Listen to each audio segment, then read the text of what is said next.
SJ సూర్య south audience కి ఈ పేరు గురించి ప్రత్యేకంగా పరిచయం అక్కర్లేదు.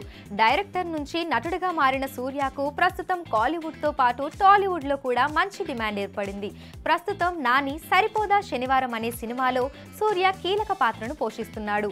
ఈ సినిమా కోసం సూర్య తీసుకుంటున్న రెమ్యునరేషన్ ఎంతో తెలిస్తే నటుడిగా ఆయనకున్న డిమాండ్ ఏంటో ఇట్టే అర్థమవుతుంది. ఇంతకీ నాని సినిమాలో సూర్యకు ఎంత పారితోషికం ఇస్తున్నారు అనే వివరాల్లోకి వెళితే నేచురల్ స్టార్ నాని కొత్త సినిమా సరిపోదా శనివారం షూటింగ్ దశలో ఉంది. ఈ మూవీకి వివేక్ ఆత్రేయ దర్శకుడు. గతంలో వీళ్ళిద్దరి కాంబినేషన్ లో అంటే సుందరానికి అనే సినిమా వచ్చింది. ఆ సినిమా ఆశించిన విజయాన్ని అందుకోలేకపోయినప్పటికీ డైరెక్టర్ వివేక్ కు నాని మరో ఛాన్స్ ఇవ్వడంతో ఈ ప్రాజెక్టు పైనే అందరి దృష్టి ఉంది. డివివి ఎంటర్టైన్మెంట్స్ బ్యానర్ లో స్టార్ ప్రొడ్యూసర్ డివివి దానయ్య నిర్మిస్తున్న ఈ భారీ బడ్జెట్ మూవీలో ప్రియాంక అరుల్ మోహన్ హీరోయిన్ పాత్రను పోషిస్తుంది. కాగా సరిపోదా శనివారం మూవీ షూటింగ్ కొన్నాళ్ల క్రితమే ప్రారంభమైంది. ఇప్పుడు ఈ మూవీకి సంబంధించిన మిగతా షూటింగ్ ని పూర్తి చేసే పనిలో పడ్డారు చిత్ర యూనిట్. అందులో భాగంగానే తాజాగా సరిపోదా శనివారం షూటింగ్ సెట్ లో వర్సిటైల్ యాక్టర్ ఎస్జే సూర్య జాయిన్ అయ్యారు.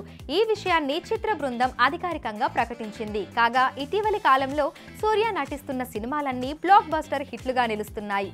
ఏ హీరో సినిమాలో అయినా ఈ నటుడు ఉండడం పెద్ద ప్లస్ పాయింట్ అవుతుంది. అంతేకాదు సూర్య నటించిన సినిమాలు ఖచ్చితంగా 100 కోట్ల క్లబ్ లో చేరుతాయని సెంటిమెంట్ కూడా ఉంది. దర్శకుడిగా ఇండస్ట్రీలో తన కెరీర్ ను ప్రారంభించిన సూర్య ఇప్పుడు నటుడిగా రాణిస్తున్నారు. స్టార్ హీరోల రేంజ్ లో వరుస సినిమాలతో ఫుల్ బిజీగా ఉన్నాడు సూర్య. ప్రస్తుతం కాలీవుడ్, టాలీవుడ్లలో మంచి డిమాండ్ ఉన్న నటులలో సూర్య ముందు వరుసలో ఉంటారు. అలాగే ఆయన నటనకు తగ్గట్టుగా రెమ్యునరేషన్ కూడా భారీ రేంజ్ లో అందుకుంటున్నారు. సరిపోదా శనివారం సినిమాకు సూర్య 8 నుంచి 10 కోట్ల వరకు పారితోషికం తీసుకోబోతున్నాడని తెలుస్తోంది. మొత్తంగా ఈ నటుడు విలన్ గా తన నటనతో సినిమాల్లో హీరోలను సైతం డామినేట్ చేస్తూ తనకంటూ ఓ ప్రత్యేకమైన ఫ్యాన్ బేస్ ని సొంతం చేసుకుంటున్నారు. మరి సరిపోదా శనివారం సినిమాలో ఈయన పాత్ర ఎలా ఉంటుందో చూడాలి.